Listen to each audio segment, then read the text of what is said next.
Hello les beautystas et les autres. Alors je reviens toujours dans le même look que ma vidéo comeback parce que comme j'ai dit à l'intérieur, j'allais vous faire une vidéo sur le voyage de noces, enfin notre voyage de noces. Donc j'allais pas me changer, faire style de...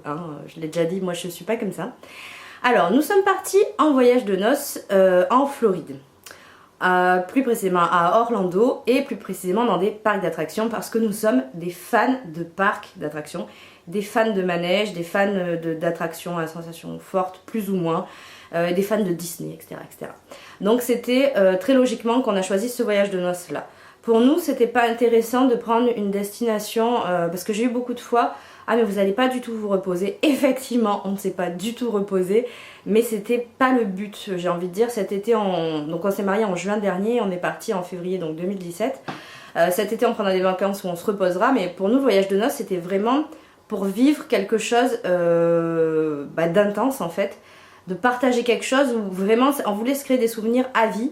Et c'est vrai que se poser sur une plage de sable blanc etc, c'est peut-être le délire de certains, nous on aime bien aussi. Mais c'était pas le voyage d'une vie, c'est-à-dire qu'il y a beaucoup de très très jolies destinations qui sont accessibles en économisant sur l'année. Il faut dire que le voyage qu'on a fait, c'est pas en économisant sur un an que vous pouvez le faire du tout.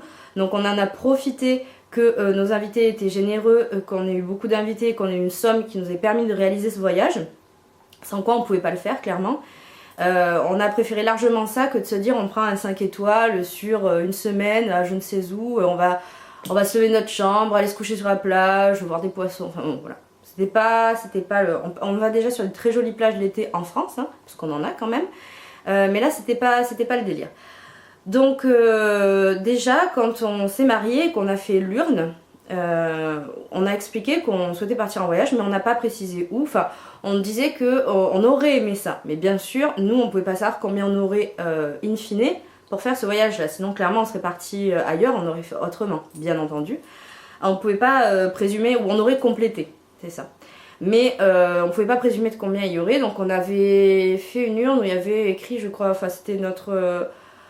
pour nous amener au pays des merveilles, c'est moi qui l'ai fait, mais faut que je me rappelle quand même un petit peu, c'était pour notre voyage au pays des merveilles, voilà. Donc c'était pas plus précisé, quand les gens venaient nous demander, on disait voilà, nous on est fans de parcs d'attractions, on aimerait partir là. On a eu la chance d'avoir une somme très conséquente, on va pas dire assez conséquente, très conséquente, pour nous, après chacun a ses évaluations, mais voilà. Et on a commencé à regarder en septembre, en août, pendant les travaux. On a commencé à regarder donc les budgets, les endroits, enfin on voulait aller en Floride, à Orlando, parce que pour moi c'était Walt Disney World et Universal Studios Orlando, c'était vraiment les parcs qui me parlaient le plus. Il y a d'autres Disney et il y a un autre Universal aussi, mais vraiment ceux-là c'est ceux qui me parlaient le plus par rapport aux attractions, par rapport au monde Harry Potter. Voilà, pour moi le Disney était bien plus joli que le Disney historique. C'était un ensemble de choses. Donc j'ai commencé à regarder un petit peu et on a regardé les billets d'avion parce que ça c'est des choses, on n'avait jamais, tous les deux en fait, on n'avait jamais fait de grand voyage. Donc c'était notre premier grand voyage, donc c'était un peu, moi ça fait très longtemps que j'ai pu réserver de billets d'avion. C'est un peu compliqué pour trouver les prix, les machins, surtout qu'on voulait pas partir de Paris, on est de Bordeaux, donc on voulait partir de Bordeaux. Voilà, et ensuite je me suis dit, c'est quand même des endroits... j'ai essayé de trouver plein d'astuces en fait sur internet, plein de vidéos. Et c'est là où ça a pêché, parce qu'il y a plein de vlogs qui n'apportent strictement rien si ce n'est de voir l'intérieur des parcs, mais où il y a aucune astuce. Alors j'en ai trouvé une ou deux. Le problème, c'est que ce que j'avais trouvé en vidéo sur YouTube, c'est des gens qui avaient un budget énorme et pour qui l'argent n'était pas un problème. Et ça, j'ai envie de vous dire, c'est pas la majorité des gens. Donc déjà, un truc que je voulais signaler avant, parce qu'il y aura peut-être des jeunes filles qui passeront et qui regarderont, par rapport au titre, qui regarderont cette vidéo. Je vois souvent, parce que moi, j'avais vu la vidéo, les vlogs d'Angel Phoenix à Universal Orlando justement et Disney World. Et en fait quand j'ai vu ces vlogs là, je me suis dit, j'ai vu les commentaires en dessous parce que je cherchais voir s'il y a des gens qui étaient partis etc. Et j'ai vu que des commentaires de beaucoup de jeunes filles Il y en a qui disaient moi j'y suis allée, etc. Ou je suis allée 2-3 fois, tant mieux. Et j'ai vu beaucoup de commentaires de jeunes filles dire ah là là mais en gros j'ai raté ma vie, j'ai 17 ans, je suis jamais, ou moins parfois, j'y suis jamais allée, c'est trop, enfin vraiment des trucs. Alors clairement je crois qu'il faut arrêter avec ça. Ce que vous voyez sur YouTube c'est des gens qui, cette Enjoy Phoenix par exemple, mais plein d'autres qui travaillent, qui ont la chance d'avoir des revenus très confortables. C'est pas le cas de tout le monde, je veux dire vos parents si vous êtes mineur bien sûr qu'ils vont pas aller réunir une somme. S'ils gagnent des salaires minimum, le SMIC ou même un peu plus, et qu'il y a la vie à payer, il y a les factures, il y a plein de choses, ils vont pas réunir la somme. Aussi, c'est énorme le budget, on se rend pas compte, c'est énorme, c'est très très très cher de partir là-bas. Les parcs, c'est une fortune, on trouve que Disneyland Paris est cher, mais là-bas à côté, c'est vraiment, ça n'a rien à voir en comparaison. Et en fait, voilà, c'est des sommes qui sont tellement grosses que c'est normal, j'ai envie de vous dire, c'est normal. Si vous n'avez pas encore à 20 ans été dans ce genre de parc aux États-Unis ou même aux États-Unis tout court, c'est normal. Voilà, faut pas penser que c'est une norme, que c'est quelque chose qui est logique d'avoir fait. Non, c'est vraiment un très beau voyage. Donc voilà, ça c'était pour remettre un peu les choses dans leur contexte. Alors nous, qu'est-ce qu'on a fait? Après je ferai des vidéos détaillées par parc. Je regarde dans le retour, oui, on voit la boîte, la vilaine boîte de lingettes et une boîte de chaussures. Même pas très grave, ma foi c'est la vie. Et pour en venir à nos moutons, donc ouais, je parlerai des parcs en détaillé à un autre moment. Là c'est le global. Donc moi en cherchant un petit peu, je suis tombée sur, j'allais beaucoup sur les forums Disney, beaucoup, pour voir les nouveautés qu'il va y avoir pour les 25 ans à Disneyland Paris, pour savoir plein de choses. Et j'étais tombée sur des gens qui avaient dit c'est génial parce qu'on a réservé avec la magie pas à pas, ça nous a beaucoup aidé, etc. Moi je me suis dit mais c'est quoi? Il y avait une page Facebook, donc je suis allée chercher la magie pas à pas. Et en fait c'est pas du tout une agence de voyage ou quoi que ce soit, c'est un monsieur, Thierry si je passe par là, qui en fait fait des planifications de Disney World. Et alors tous les gens en étaient hyper ravis. Ça c'était vraiment, j'ai pas lu un avis négatif. Donc je me suis renseignée un peu, je suis rentrée en contact avec lui, il répond très rapidement, c'est quelqu'un d'adorable et vraiment disponible. En fait lui, son travail c'est de vous faire une planification pour votre séjour Disney avec vos dates, vous lui dites ce que vous aimez moins. Et en fait il vous fait une grille horaire sur la journée et c'est juste fantastique. Je veux dire clairement sans ça, on n'aurait pas du tout pu profiter comme on a profité. Parce que ça n'a rien à voir avec Disneyland Paris, les fast-pass ne marchent pas de la même façon. Les restaurants, il faut réserver des mois à l'avance si vous voulez avoir les restaurants les plus sympas. Tout ça, nous, on ne savait pas. Puis on n'a pas forcément toujours les bonnes astuces ou le temps. Ou voilà, il y a des choses, si on s'y prend un peu trop tard, c'est foutu. Lui, en fait, voilà, c'est à partir du moment où on a créé notre compte sur My Disney Experience, qui est donc le site de Disney World. Dedans on a tout en fait, on peut retrouver nos photos, nos fast-pass, etc. Lui s'est occupé de réserver nos fast-pass à l'avance parce que je crois que c'est genre 4 mois à l'avance qu'il a réservé les fast-pass, quelque chose comme ça. Bon, si c'est pas très précis, faut pas qu'il m'en veuille, mais enfin c'est suffisamment à l'avance. Il y a des restos qui ont été réservés 5 mois à l'avance parce que ils sont très demandés. C'est lui qui nous a dit à tel et tel resto, ils sont vraiment très bien et franchement voilà, on n'a pas du tout eu à se plaindre.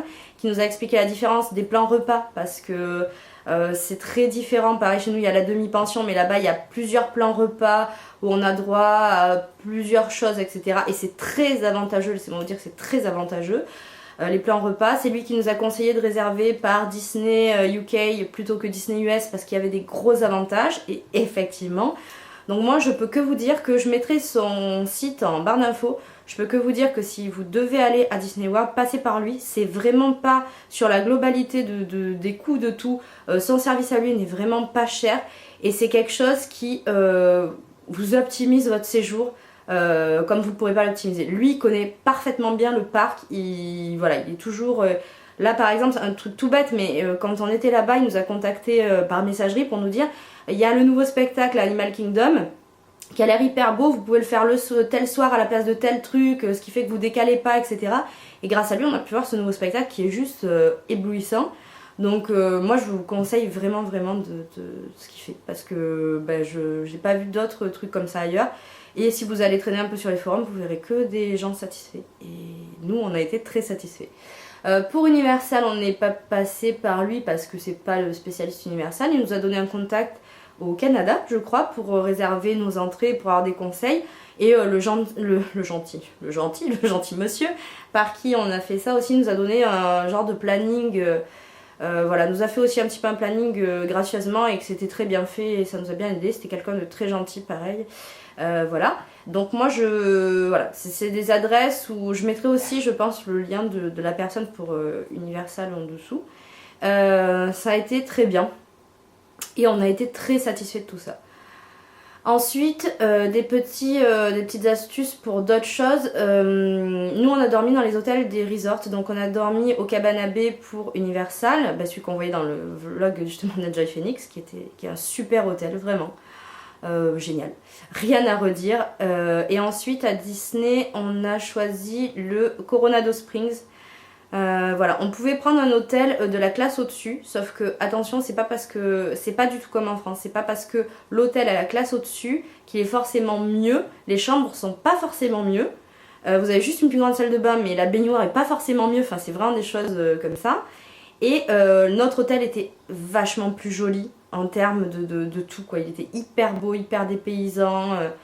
Ça j'en parlerai plus en détail dans l'autre vidéo, mais voilà, donc ça c'était vraiment des chouettes choix.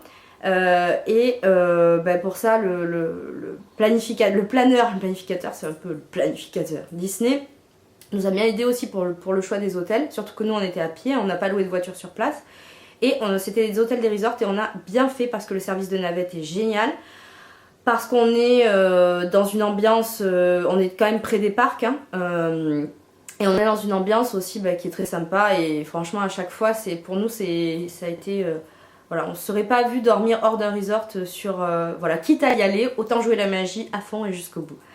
Après, un autre petit conseil, c'est au niveau des bagages. Alors, il faut savoir que moi avant de partir, j'ai fait des grands voyages sans escale. J'avais jamais fait d'escale.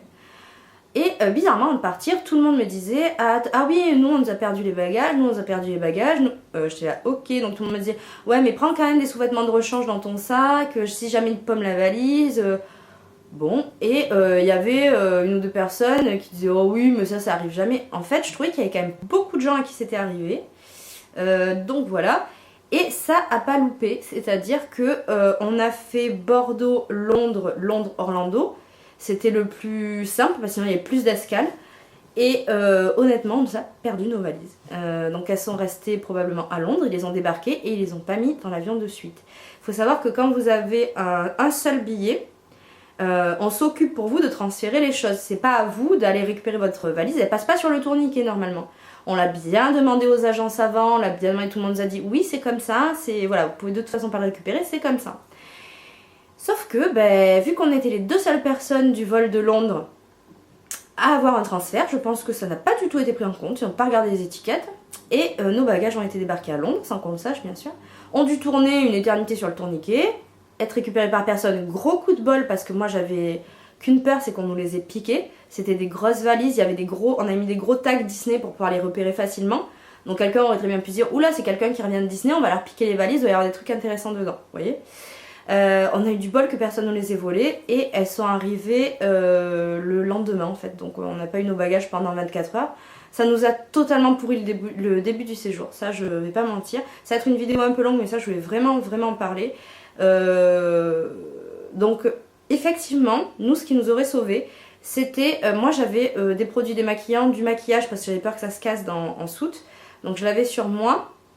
Et qu'est-ce que j'avais d'autre, j'avais genre une culotte de rechange, mon mari pareil, je crois que j'avais une paire de chaussettes aussi, et c'est tout quoi, parce que en fait sur le premier vol, sur le deuxième vol on avait le droit d'amener beaucoup plus en bagage cabine mais pas sur le premier, donc on pouvait pas, vu qu'ils étaient en suivant, on n'allait pas faire plus pour un que pour l'autre, donc on pouvait pas amener des habits, clairement nous on était déjà full, tout était au maximum, l'ordi était déjà avec nous, enfin voilà.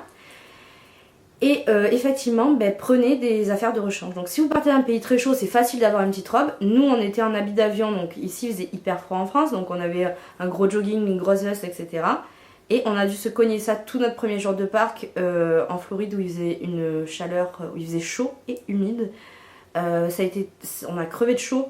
Et au-delà de ça, voilà, c'était compliqué. Donc vous doutez bien que voyage de noces, on arrive, on voit pas les bagages sur le tourniquet, on voit la nana qui ferme le truc, comme quoi c'était fini, enfin tous les bagages étaient arrivés. Voilà. Dans un pays où vous êtes jamais allé, c'est la première fois, etc. Le drame quoi. Donc heureusement je parle bien anglais et je comprends bien l'anglais. Et ça a été très salutaire parce que je peux vous dire que déjà personne parle français. Si vous parlez espagnol ça va parce qu'il y a plein de communautés hispaniques donc vous trouverez toujours quelqu'un qui parle espagnol.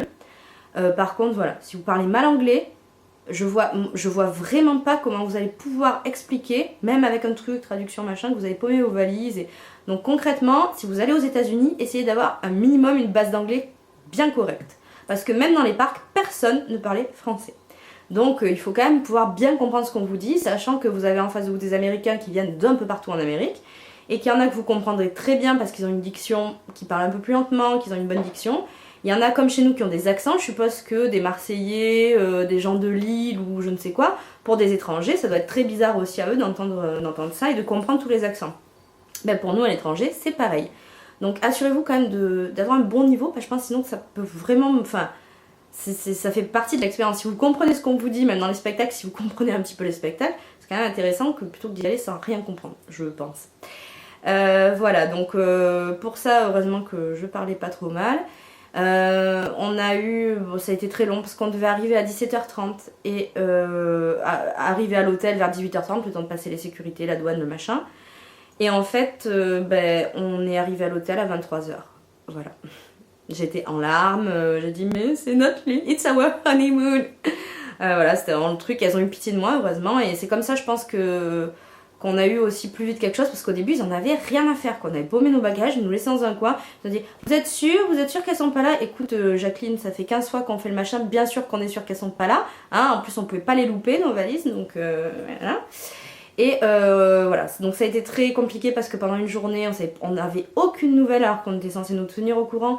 Heureusement au Cabana Bay on est tombé sur un réceptionniste génial qui on a demandé d'appeler l'aéroport et vu que c'était quelqu'un d'un hôtel etc on a eu des renseignements. Alors nos valises avaient bougé, avaient pris un avion pour venir sur Orlando, mais en gros on n'aurait pas fait ça, on n'aurait pas essayé de remuer un petit peu ciel et terre et tout, on n'en savait rien, on l'aurait su que le soir ou bien plus tard, donc grâce à lui on a pu vraiment savoir rapidement. Et on a quand même été dans un outlet parce que c'était vraiment pas sûr qu'on les ait. Il n'y avait pas de certitude en fait. On savait qu'elles avaient pris un avion, mais il n'y avait pas vraiment de trucs sûrs.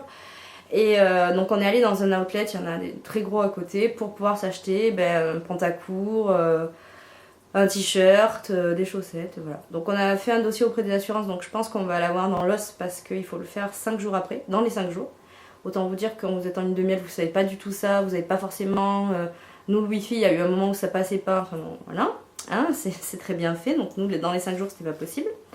Et je pensais pas que c'était aussi court le délai, en plus. Mais voilà, donc sachez que c'est possible, c'est parfaitement possible sur une escale, c'est pas pour faire peur, mais c'est très souvent arrivé. Une copine à qui c'est arrivé en allant au Mexique, enfin voilà, une autre en allant aussi aux États-Unis, à Los Angeles, donc pas au même endroit. Si vous avez des escales et que tout le monde ne fait pas l'escale, enfin qu'il n'y a qu'une petite partie de l'avion, c'est très fréquent que vos valises restent à l'endroit de l'escale. Donc pensez à ça, parce que moi ça j'aurais bien aimé le savoir aussi.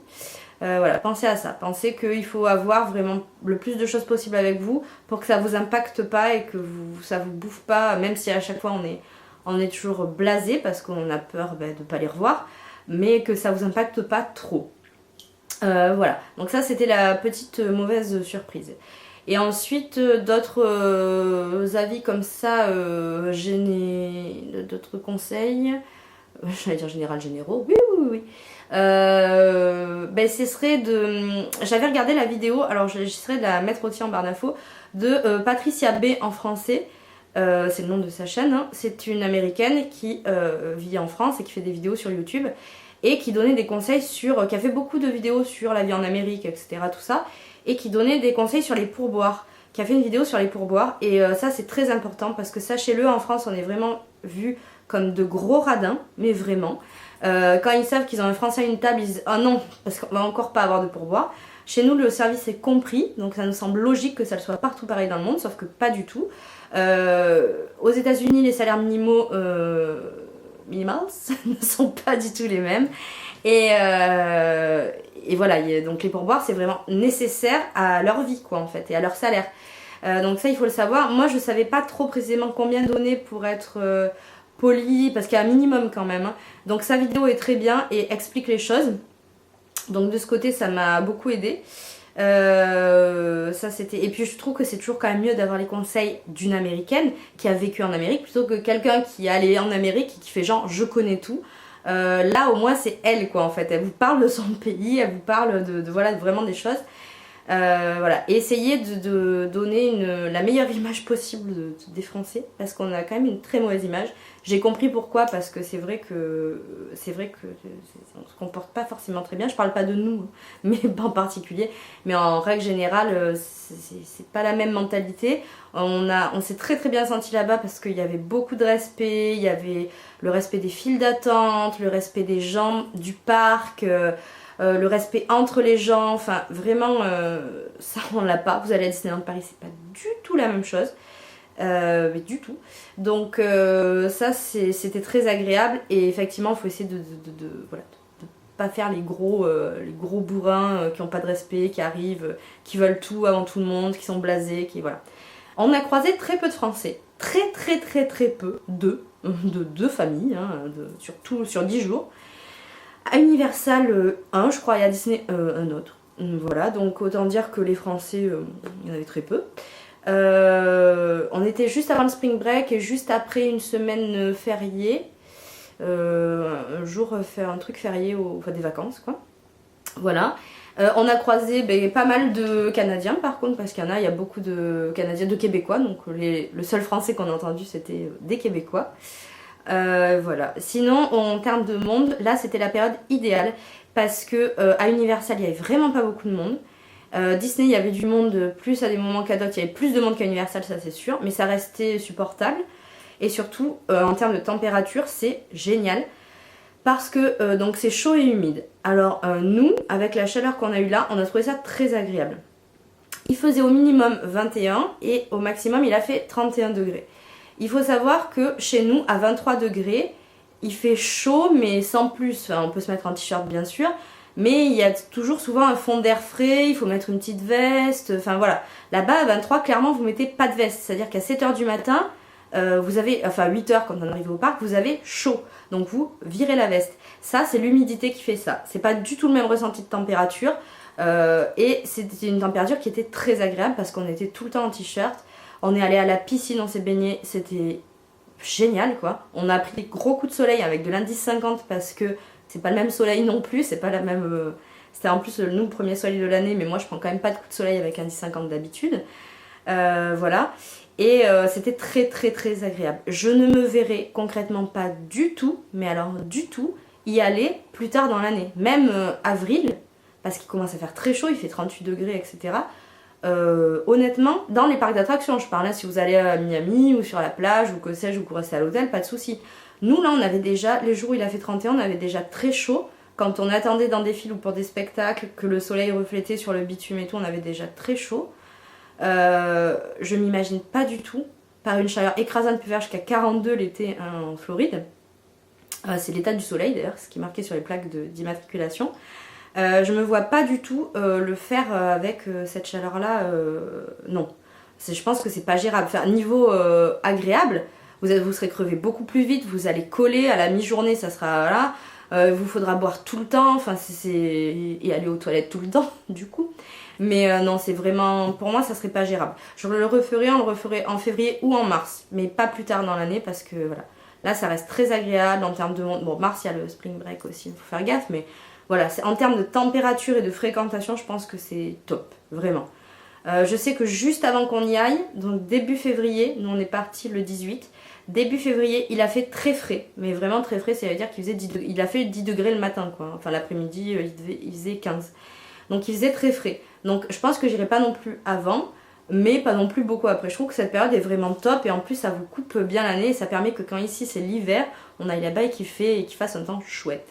Donc ça c'était plutôt pas mal. Voilà, donc en termes de période, moi c'est ce que j'ai bien aimé cette période.